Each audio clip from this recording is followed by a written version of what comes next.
자, 우리 옆 사람에게 거룩합시다. 주님은 거룩하십니다. 네. 자, 오늘 하나님 말씀은 사사기 1장 17절부터 21절까지입니다. 저랑 한 절씩 교독하도록 하겠습니다.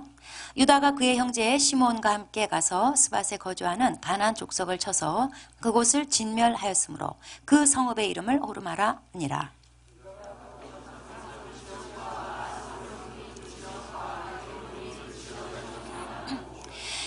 여호와께서 유다와 함께 계셨으므로 그가 산지 주민을 쫓아내었으나 골짜기 주민들은 철병거가 있으므로 그들을 쫓아내지 못하였으며 그들이 모세가 명령한 대로 헤브론을 갈렙에게 주었더니 그가 거기서 아낙의 세 아들을 쫓아내었고 베냐민 자손은 예루살렘에 거주하는 여부스 족속을 쫓아내지 못하였으므로 여부스 족속이 베냐민 자손과 함께 오늘까지 예루살렘에 거주하니라. 네, 앞으로 저희가 사사기를 계속 말씀을 볼 거기 때문에 사사기의 이해를 위해서 먼저 알아야 할 것이 있습니다. 이스라엘 백성의 정체성과 사명이 뭐냐, 이걸 알아야 사사기에 왜 이스라엘 백성이 연속적으로 실패하는지, 그래서 비참한 삶을 사는지, 그래서 사사기 분위기가 왜 암울한 분위기인지가 이해가 됩니다. 자, 지금 이스라엘 백성은 왜 가나안 땅에 있는가? 그거는 인류의 구원과 관련되어 있습니다. 하나님은 그리스도를 이 땅에 보내셔서 인류를 구원하시고자 하셨어요. 그래서 그리스도가 나실 한 민족을 선택한 게 있었는데 그게 바로 이스라엘 민족입니다. 그러니까 이스라엘 민족이 다른 민족보다 우월해서가 아니라 똑같은 죄인이에요. 그냥 하나님의 은혜로 한 민족을 선택하다 보니 그게 그냥 이스라엘 민족인 거예요. 하나님이 이스라엘 민족을 이렇게 쓰시기 위해서 조상이 있어야 될 거 아닙니까? 그래서 아브라함을 선택하신 거예요. 이 아브라함의 후손들이 나중에 이제 애굽으로 이주하게 되면서 큰 민족을 이루게 돼요. 그리고 바로왕 합정하에 살면서 많은 박해를 받습니다. 그리고 이제 하나님이 때가 돼서 이스라엘 백성을 출애굽을 시켜서 가나안 땅으로 가라 하셨습니다. 하나님이 이스라엘 백성이 광야 생활을 할 때 이제 그들과 이제 언약을 맺습니다. 이스라엘 백성을 제사장 나라로 삼고 그리고 말씀하시기를 이제 이 가나안 땅으로 들어가라 하시면서 이스라엘 백성을 하나님이 품에 안으시고 가나안 땅으로 들여보내셨어요. 이 전 과정은 전적으로 하나님의 계획이었으며 주관이었으며 인도였으며 크나큰 권능으로 다 이루신 일이에요. 하나님이 이제 이스라엘 백성이 가나안 땅에 들어가기 전에 가나안 그 광야에서 그들에게 명령하셨습니다. 자, 가나안 땅 내가 들여보내준다. 그 대신에 이제 거기 들어가서 그 땅을 정복해야 된다. 가나안 땅을 구체적으로 세부적으로 정복하는 건 너희들이 해야 될 과제다. 물론 이스라엘 백성 그들의 자력의 힘으로 싸워서 이긴다는 뜻이 아니에요. 하나님이 함께 해주신다고 약속하셨어요. 하나님이 넘겨줄 거니까 그냥 믿고 싸우기만 하면 됐어요. 그리고 만나게 될 가나안 족속은 어떻게 해야 될 거냐? 진멸하라. 진멸. 신명기 10장 16절부터 18절까지 보면은 소위 진멸법이라는 게 있는데 호흡 있는 자는 하나도 살려두지 말라는 겁니다. 왜냐하면 그들을 본받아서 가나안화 되기 때문에 이게 무서운 거예요. 제사장 나라가 되려면 그들과 달라야지, 구별돼야지. 그들을 닮으면 절대로 제사장 나라가 될 수가 없어요.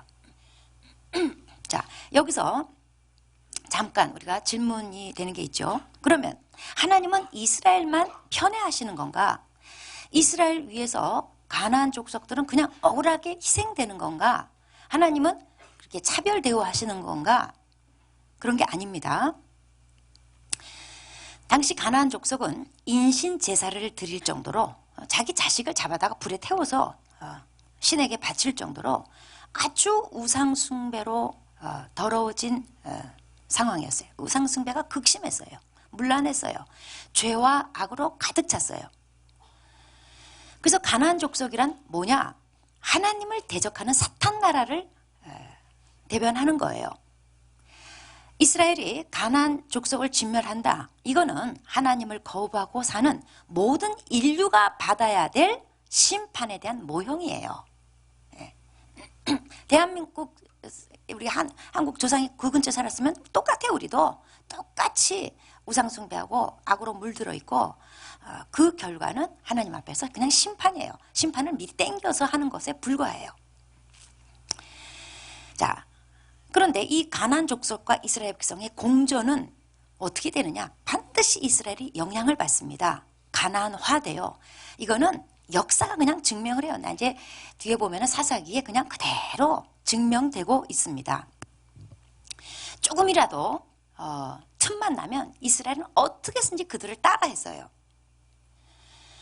제가 언젠가 예배를 드리는데 제 옆에 어떤 지체가 이제 서서 같이 찬양을 막 하고 그러는데 음치였어요.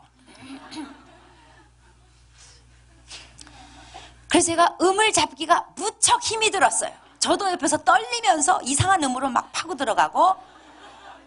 근데 음치의 특색은 뭐냐면 첫 번째 목소리가 크다는 거, 두 번째 본인은 행복하다는 거, 그리고 노래방에 항상 먼저 가자고 한다는 거. 영향을 안 받을 수가 없어요. 노래 한 구절을 불러도 음치가 옆에서 이렇게 영향을 받는데 그 죄와 악으로 물든 우상 숭배로 찌들어 있는 가나안 백성과 함께 더불어 살면서 제사장 나라로 살아난다는 거 절대로 불가능합니다. 그래서 하나님이 들어가면 가나안 족속을 진멸하라고 그랬어요. 이것은 이스라엘 백성이 이루어야 될 필사적인 사명이었어요. 이걸 못하면 결국 우상 숭배자가 될 수밖에 없고 제사장 나라가 될 수 없고 가나안 땅에 굳이 들어간 의미가 없어지는 거예요. 이 사사기에 계속되는 실패 얘기는 뭐냐면 이스라엘 백성이 이런 그들의 정체성을 상실하고 사명을 망각한 데서 비롯된 거예요. 이스라엘 백성이 가나안 땅에 입성한 거, 입성 지금 이제 돼 있는 상태죠. 가나안 땅 들어왔어요. 그런데 가나안 땅 하면서 옛날에 그렇게 광야에서 40년 동안 노래를 부르던 그 땅인데 딱 이제 목적이 달성됐어요. 그러고 나서 그들이 뭘 해야 되는지, 왜 여기 왔는지를 망각한 거예요. 그래서 실패했어요. 실패하면서 타락과 비참함으로 계속 이어지는 거였습니다. 자, 이제 17절 말씀을 보겠습니다. 유다가 그의 형제 시몬과 함께 가서 스밧에 거주하는 가나안 족속을 쳐서 그곳을 진멸하였으므로 그 성읍의 이름을 호르마라 하니라. 자, 가나안 전쟁의 제일 첫 번째 계시하는 게 유다 지파였어요. 출발은 아주 좋습니다. 스밧이라는 성읍에 가서 쳤어요. 그곳을 하나님 말씀 그대로 진멸했어요. 이름을 호르마라고 붙였어요. 이것은 진멸시켰다는 의미예요. 호르마로 간판을 딱 붙여도 좋을 만큼 완전 진멸했어요. 하나님 말씀에 완전 순종했어요. 신명기 10장에 나오는 진멸법을 그대로 다 이행을 했습니다. 그런데 이제 18절로 가면은 조금 물러납니다. 이 완전 순종에서 조금 물러납니다. 18절은 유다가 또 가사 및 그 지역과 아스글론 및 그 지역과 에그론 및 그 지역을 점령하였고, 여기서 그 지역은 블레셋을 말해요. 그 이스라엘의 지중해 연안 이렇게 길다랗게 자리 잡고 있는 블레셋을 말합니다. 여기 보면 18절에 가서는 진멸이 아니라 점령. 무슨 얘기예요? 살려둔 채, 사람들을 살려둔 채 패권만 쥔 거예요. 이건 엄청난 타협이고 엄청난 퇴보예요. 자, 이곳은 지금 지중해 해안가 블레셋 땅인데 블레셋 땅에는 주요 성읍 5개가 있습니다. 그런데 여기 기록된 건 3개만 기록이 돼 있어요. 이하 이스라엘의 계속되는 실패에 대한 징조를 지금 보이기 시작하는 겁니다. 여기 빠진 2개의 성읍은 뭐냐면 가드하고 아스돗이에요. 이렇게 남겨둔 2곳이 훗날에 화근이 됩니다. 골리앗이 가드 사람이에요. 가드에서 나오는 거예요. 이스라엘 백성을 그렇게 벌벌벌 떨게 만들고 이스라엘 백성에 그렇게 수치와 모욕을 안겨준 골리앗이 바로 이 지금 남겨둔 가드에서 나온 거예요. 자, 19절 보시면 여호와께서 유다와 함께 계셨으므로 그가 산지 주민을 쫓아내었으나. 자, 지금까지 유다의 승리의 원천이 뭐냐? 그리고 앞으로도 승리할 수 있는 근거가 뭐냐? 여기 제시되어 있어요. 여호와께서 함께 하셨으므로. 이것밖에 없어요. 오직 이거예요. 근데 이제 후반부로 가면은 이렇게 하지 않았다는 거죠. 자, 하나님이 함께 해줬기 때문에 이겼는데, 산지 주민을 쫓아냈는데, 이제 19절 뒷부분 보면 골짜기의 주민들은 철병거가 있으므로 그들을 쫓아내지 못하였으며. 쫓아내지 못했다. 이 첫 번째 등장하는 표현입니다. 산지 주민은 다 이제 쫓아냈어요. 해결했어요. 그런데 골짜기 주민은 그렇게 못했다. 여기 골짜기라는 것은 어떤 계곡이나 협곡을 말하는 게 아니라 산과 산 사이에 형성된 커다란 평지를 말합니다. 그런 땅은 농업이나 목축업 하기에 좋은 땅이죠. 그런데 유다 지파가 이들을 쫓아내지 못한 이유가 뭐냐면요, 철병거가 있으므로. 지금 유다 지파에겐 뭐가 있어요? 여호와께서 함께 계셔요. 그들에겐 하나님이 있어요. 유다에겐 하나님이 계시는데, 하나님이 있는데 과연 하나님은 철병거 앞에서 꼼짝 못하시는 분일까? 유다 지파는 하나님이 계셔요. 하나님을 보고 그들을 정복했어야 했는데 철병거를 보고 포기해버렸어요. 이거는 베드로가 물 위를 걸을 때 예수님을 보고 갔을 때는 걸어갔어요. 그런데 풍랑을 보고 무서워서 빠져가는지라. 마태복음 14장 30절 말씀. 갑자기 풍랑으로 초점이 바뀌었어요. 그거 보니까 갑자기 겁이 덜컥 난 거예요. 빠져 들어가는 거예요. 그런 격이에요. 유다 지파의 승리는 이제 철병거가 나타나자 그냥 끝나버립니다. 그러면 이 철병거가 과연 그렇게 무서운 걸까? 아니에요. 하나님은 이미 이 여호수아서 17장 18절에서 약속해 주셨어요. 철병거를 가졌어도, 그들이 철병거를 가졌어도 내가, 하나님이 자기를 가리켜서 쫓아준다. 너희들은 능히 쫓아낼 거다. 약속해 줬어요. 또 이 뒤에 사사기 4장으로 가면은 잠깐 이스라엘이 하나님을 힘입어서 승리하는 때가 있는데, 사사기 4장 15절에 보면은 드보라 사사 시대 때 바락이라는 사람이 시스라의 군대 철병거 900대나 갖고 쳐들어왔는데 이겨버려요. 하나님과 함께하면 철병거 900대도 아무것도 아니에요. 그런데 이스라엘 백성이, 유다 지파가 철병거 보고는요, 그냥 여기서 끝내자, 쓱 그냥 타협해버려요. 골짜기 주민을 쫓아내지 못합니다. 이거는 하나님 약속에 대한 믿음이 떨어졌기 때문이에요. 그들의 믿음이 이 철병거를 넘지를 못했어요. 그들의 승리의 원천은 앞에 2절에서 주님의 약속의 말씀, 보라 내가 이 땅을 너희에게 넘겨줬노라. 그러니까 이스라엘 백성은 그냥 할 게 뭐냐면 그냥 싸우러 나가는 순종만 하면, 엄밀히 말해서 사실은 싸우는 것도 아니에요. 그냥 하나님이 넘겨주시는 거예요. 접수하기만 하면 돼요. 이렇게 완전히 쫓아내지 못한 게 결국 그들에게 두고두고 화근이 되고, 또 제일 병력이 강했던 선두 지파가 이렇게 타협함으로 인해서 다른 지파들한테도 이제 줄줄이 영향을 줘서 이후에 나오는 말씀은 쫓아내지 못했고 계속 이 말씀만 반복이 돼요. 그러면 오늘 우리 믿는 자들에게 철병거란 뭘까? 철병거는 뭘 상징하냐면 너무나 큰 문제라서 두려움으로 그 문제를 바라보는 거예요. 그래서 믿음으로 바라보지를 않게 되는 거예요. 설마 하나님이 그 문제까지 도와주실까? 그러면서 사탄이 계속 내게 말하는 거죠. 네가 믿는 하나님, 그 문제까지는 어렵지. 이게 철병거예요. 그래서 하나님에 대한 믿음을 적용하지 않는 문제, 그래서 포기하고 타협하게 되는, 그리고 그 사이로 인간적인 생각과 방법이 들어가는. 물론 지금까지 유다 지파가 앞에는 승승장구했어요. 이렇게 이겼습니다. 믿음 적용해가지고 이겼습니다. 그런 것처럼 지금까지 하나님을 믿는 믿음 가지고 이겼어요. 믿음을 적용해가지고 응답도 받았고 승리했어요. 그러는 와중에 요 문제만큼은 너무 어려워. 설마 하나님이 이것까지 도와주시겠어? 이것까지 바꾸시겠어? 내가 이 문제를 이길 수 있을까? 사람마다 다 철병거가 있어요. 이거는 절대 하나님 못 바꾸실걸? 하나님 역사하지 못하실걸? 우리 집에 누구누구는 예수 안 믿을걸? 절대 바뀌지 않을걸? 내 이 병은 절대 못 고칠걸? 이 문제는 절대 못 고칠걸? 라고 바라보는 철병거가 우리 안에 다 있단 말이에요. 거기에는 믿음을 적용을 안 해요. 그리고 사탄에 늘 조소를 받아요. 네가 믿는 하나님? 그거는 안 되지. 아브라함이 75세 때 본토 친척 아비 집을 떠났습니다. 얼마나 놀라운 믿음이에요. 그런데 아브라함이 넘지 못하는 철병거가 있었으니 자식 문제예요. 거기는 믿음이 적용이 안 돼요. 참 자식 문제는요.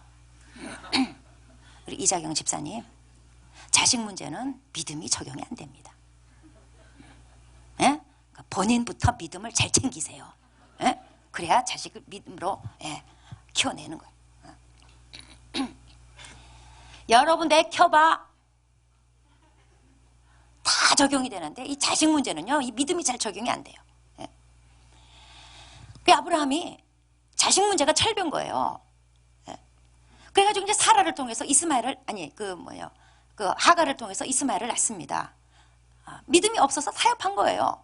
그리고 사라도 하나님이 나타나서 너 내년에 아들을 낳게 되니까 피식 웃어버려요. 사라에게도 자식 문제가 이 나이에 뭐 내가 무슨 90에 자식을 낳는다고 철병 거예요. 우리도 다 이런 철병거가 있습니다. 여기에 믿음이 적용돼야지 돼요.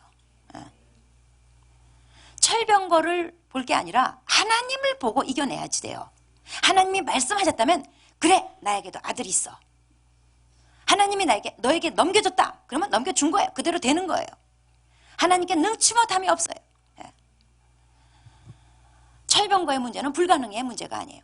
하나님이 약속하신 거라면, 말씀하신 거라면 그거 바라보고 바락처럼 900대의 철병거를 이겨야 되는 거예요.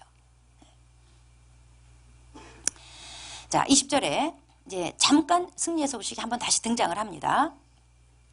그들이 모세가 명령한 대로 헤브론을 갈렙에게 줬더니 그가 거기서 안악의 세 아들을 쫓아내었고, 잠깐 승리 소식을 접하게 돼요. 이건 앞절에 유다의 절반의 승리, 그 다음에 뒷절에 베냐민 지파의 실패, 그 사이에서 이제 대조를 이루는 역할을 하라고 이제 20절 말씀이 삽입이 됩니다. 이 갈렙은 여호수아한테 일찍이 헤브론을 요구했어요. 험지인데 받았습니다. 그리고 이제 거인이 살고 있는, 아낙 자손이 살고 있는 그 겁나는 지역을 이제 믿음으로 이제 얻게 됩니다. 아낙의 세 아들을 이제 쫓아냈다는 것은 그 바로 대표 인물들인데 이들을 쫓아내고 말씀대로 승리했다는 것을 의미하는 겁니다. 그리고 이제 바로 21절로 가면 다시 실패 소식으로 나옵니다. 베냐민 지파가, 베냐민 자손은 예루살렘에 거주하는 여부스 족속을 쫓아내지 못하였으므로 여부스 족속이 베냐민 자손과 함께 오늘까지 예루살렘에 거주하니라. 다시 실패 소식입니다. 예루살렘에 거주하는 여부스 족속을 쫓아내지 못했다는 거예요. 이 여부스 족속은 나중에 다윗 시대 가서야 정복이 됩니다. 그러니까 이 사라사기 기록 연대는 이제 그 여부스 족속이 오늘까지 있더라. 그러니까 다윗 시대 이전에 기록된다는 것을 알 수 있습니다. 자, 여부스 족속이 이제 베냐민 지파와 함께 거주하게 됐다는 거예요. 이거는 하나님 뜻에 완전히 위배되는 내용입니다. 베냐민 지파는 정복이라는 도전 과제를 공존의 편안함과 맞바꿔 버렸어요. 여부스 족속 쫓아내지 않았어요. 그래서 결국 이 사사기는 맨 뒷부분의 마지막 단락이 뭐냐면 베냐민 지파가 얼마나 처참하게 타락을 했는지 그런 타락상을 보여주면서 끝맺어요. 이제 여기 실패가 결국 그렇게 끝맺어지는 거예요. 사사기는 이제 이스라엘의 가나안 세부 정복 얘기인데 지금 시작이 뭘로 되냐면 유다 지파 얘기 그리고 베냐민 지파가 예루살렘을 정복하지 못했다 이런 얘기로 시작을 하죠. 그러니까 성경은 유다 지파 그리고 예루살렘 여기에 초점을 맞추고 있는 것 같아요. 왜 그럴까요? 유다 지파는 다윗의 왕조를 이루게 되는 지파예요. 하나님의 뜻을 실현해야 될 책임이 있는 지파예요. 그런가 하면 예루살렘은 열왕기상 11장 36절 말씀에 의하면 내 이름을 두고자 하여 택한 성읍이다 그랬어요. 하나님에게 예루살렘은 특별한 성읍이에요. 하나님의 이름을 거기다가 딱 간판을 거실 간판 도시예요. 그러다 보니까 예루살렘 향해서는 하나님의 눈길이 항상 거기가 있어요. 하나님의 마음이 항상 거기가 있는 거예요. 그리고 이제 이사야서 2장 14절에 보면은 이 예루살렘을 가리켜서 열방을 위한 하나님의 공의가 세워지는 곳이라고 했습니다. 특별한 도시예요. 이 예루살렘에 다윗의 왕조가 나중에 살게 되는데 결국 다윗의 왕조가 실패하게 되죠. 결국 예루살렘이 또 심판받게 됩니다. 이렇게 중요한 성읍인데 그만 베냐민 지파가 예루살렘을 완전 정복하는데 실패했다. 이게 21절 말씀이에요. 하나님의 이름을 두시는 이 성읍을 완전 정복하기를 실패해가지고 원수들이 그냥 살게 내버려 둔 거예요. 베냐민 지파와 이스라엘 백성, 여부수 족속이 그냥 섞여서 살게 된 거예요. 이 베냐민의 이름 뜻이 뭐냐면 내 오른손의 아들 이런 뜻이에요. 또 야곱이 죽기 전에 12지파를 예언적으로 축복해 줄 때 이 베냐민 지파를 가리켜서 물어뜯는 일이라고 표현했어요. 이건 뭐냐면 장차 심판주로 오실 그리스도를 암시하는 거예요. 이런 베냐민이 자기 정체성과 사명을 망각했어요. 그래서 적당히 타협을 하는 겁니다. 이 베냐민 지파의 예루살렘 정복 실패는 영적으로 볼 때 아주 중대한 실패인 거예요. 예루살렘은 이스라엘의 중심이 되는 성읍입니다. 예루살렘이 어떻게 하느냐, 이곳에서 어떤 일이 일어나느냐가 결국은 하나님의 복과 심판을 좌우하는 거예요. 이스라엘 역사가 그것을 증명해요. 자, 이스라엘은 이 예루살렘을 완전히 정복해서 하나님 말씀을 구현하는 장으로 삼아야 돼요. 하나님의 통치가 이루어지게 해야지 되는 거예요. 그러면 이 예루살렘은 오늘날 뭘 상징할까? 우리 그리스도인들의 마음을 상징하는 거예요. 마음이란 어떤 곳입니까? 우리 모든 언행이 나오는 곳, 선택이 나오는 곳, 삶을 결정하는 내소죠. 중심부죠. 그리스도인의 마음이 그래서 그렇게 굉장히 중요한 거예요. 그래서 그리스도인들은 예수 믿고 나면 그 마음의 중심부에 주님의 보좌를 세우고 그곳에 주님이 왕으로 앉아 계시고 우리는 그분께 절대 복종해야 되는 관계를 맺어야지 되는 거예요. 그래서 고린도후서 10장 5절 말씀은 하나님을 아는 것을 대적하여 높아진 것을 다 무너뜨리고 모든 생각을 사로잡아 그리스도께 복종케 하라 이 말이에요. 베냐민 지파는 하나님이 거기 여부수 족속 다 진멸해라 이 말씀을 아마 이렇게 여겼을 거예요. 여부수 족속 진멸? 근데 여부수 족속 겪어보니까 그렇게 악하진 않더라. 거기 좋은 사람도 있더라. 그리고 우상숭배? 그거 우리가 안 하면 되잖아. 하나님 잘 섬기면 되지 뭐. 이런 생각이 있었을 거예요. 이런 이론이 등장했을 거예요. 그러면서 하나님 말씀에 절대 복종 안 한 거예요. 모든 생각을 사로잡아서 그리스도께 복종시켜야 되는데 그렇게 하지 않았어요. 모든 생각을 사로잡아서 그리스도께 복종시키는 게 아니라 모든 생각 주변에 조금 마치 우리 급할 때 쓰레기 옆으로 그냥 밀어놓듯이 옆으로 슬쩍 좀 밀어놓고 그 다음에 주님의 생각 받아들이고 그리고 내 생각도 옆에 좀 놔두고 이런 식이에요. 여러분 성경 말씀 좋은 줄 많은 사람들이 알고 있습니다. 설교 듣는 거 뭐 괜찮아요. 좋은 말씀 하잖아요. 성경 또 호기심이 드네요. 알고 싶어요. 예수님 말씀 좋은 거 굉장히 많아요. 그래서 오늘도 좋은 말씀 들으려고 아마 왔을 거예요. 그러나 그분 말씀에 무릎 꿇지 않는다면 아무것도 아니에요. 예수를 믿는다는 것은 그런 게 아닙니다. 예수 믿는다는 게 뭐냐? 그분께 복종하는 거예요. 어떤 대가를 지불하더라도 그분의 뜻을 따르는 거, 이게 예수 믿는 거예요. 이렇게 와서 예배드리고 필요할 때 기도하고 또 성경도 보고 그냥 예수 믿으면서 적절할 때를 위해서 보험 하나 들어놓고 그런 게 아니에요. 예수 믿는다는 것은 내 마음에 중심에 보좌를 세우고 그리스도께서 거기 앉아 계시고 그분이 철저하게 나를 다스리고 나는 그분께 철저히 복종하고 이런 거지.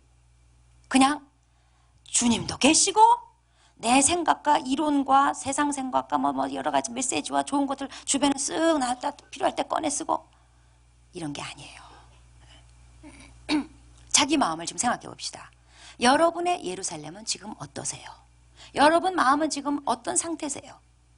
예수님이 차지하셔야 될 그 자리에 예수님께 철저하게 정복돼야 될 그 자리에 얼마나 많은 여부스족이 있냐 이 말이에요.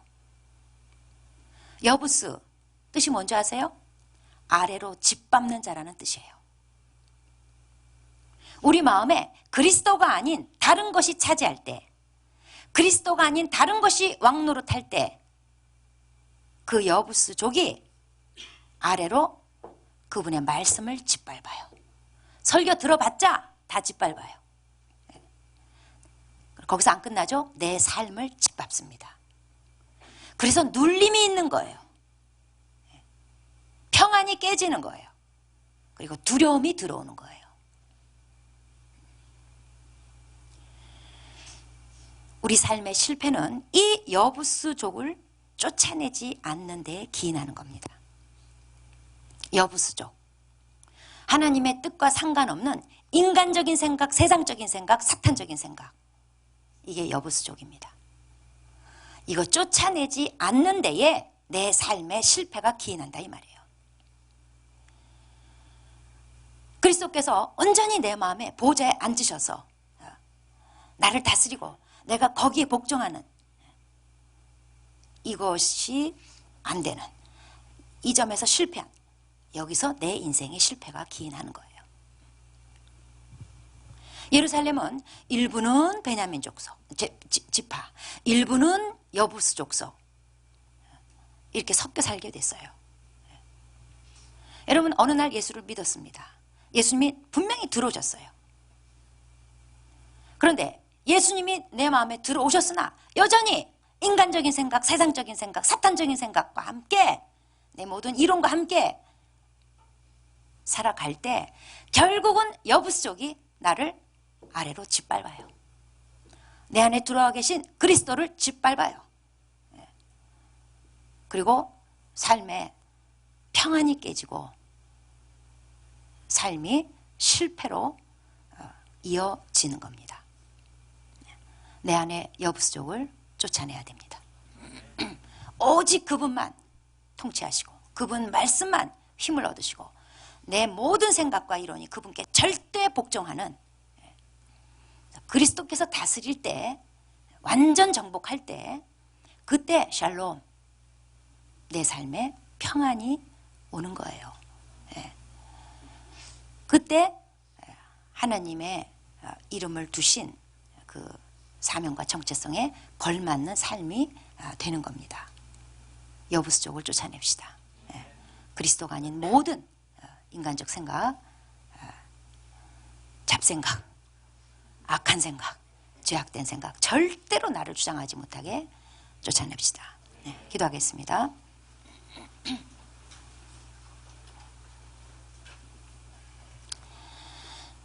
여러분, 예수 믿는 거는 주일 예배 참석하고 좋은 설교 듣고 보험 하나 들어놓는 그런 게 아닙니다. 예수 믿는다는 거는 그분이 내 마음에 왕으로 좌정하시고 내가 절대 복종하는, 그분 뜻에 절대 복종하는, 그게 예수 믿는 겁니다. 그런데 불행하게도 우리는 여부수족속을 쫓아내질 않고 있습니다. 쫓아내는데 실패하고 있습니다. 그러니까 삶에 평안이 없는 겁니다. 눌리는 겁니다. 여부수족속은, 즉 인간적, 세상적, 사탄적인 생각은 지금 내 마음에서 계속 아래로 짓밟는 자, 나를 짓밟는 자로 역사하고 있습니다. 그는 그리스도인의 모습이 아닙니다. 그래서 각자 자기의 예루살렘을 한번 들여다봅시다. 베냐민 지파만 살고 있는지, 아니면 여부수족속이 들어와서 지금 나를 짓밟고 있는지 한번 살펴보겠습니다. 그리고 하나님 앞에 아직도 여부수족속을 쫓아낼 생각이 없는 것에 대해서 회개하고, 계속 타협하고 있는 거 회개하고, 그리고 주님께 기도합시다. 하나님 도와주십시오. 내게 넘겨주셨습니다. 주님, 여부수족속 예수 이름으로 다 쫓아내고 오직 주님의 말씀이 나를 정복하시고 나는 굴복하는 그런 올바른 모습으로 살아가게 하여 주시옵소서. 기도하겠습니다.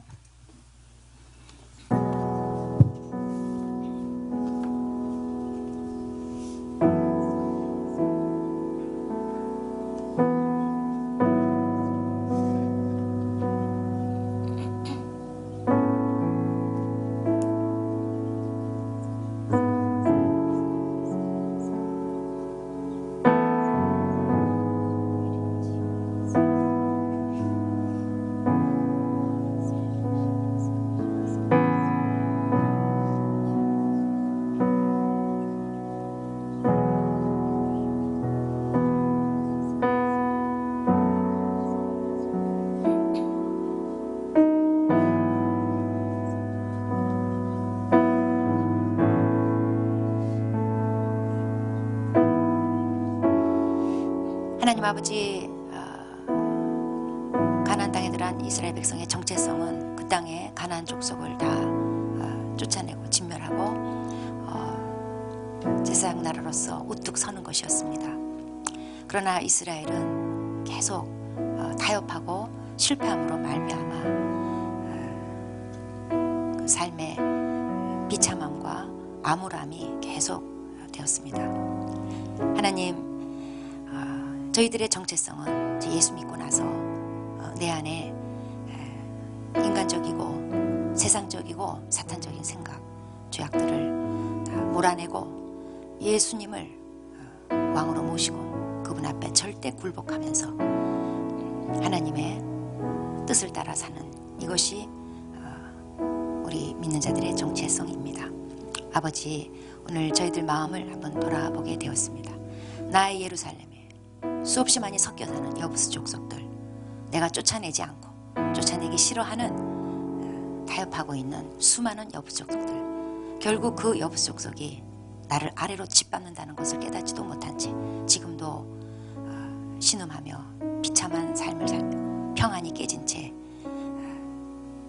온전치 못한 모습으로 사는 저의 모습들을 보게 됩니다. 하나님 아버지, 용서해 주시고 내 안에 여부수족속을 내 마음에서 완전히 진멸할 수 있도록 오직 예수 그리스도만 통치하시고 나는 절대적으로 주님 말씀 앞에 굴복하며 사는 복된 삶, 그래서 진정으로 샬롬이 이루어지고 하나님의 뜻을 다 이루는 나의 정체성대로 살아가는 삶이 되도록 도와주십시오.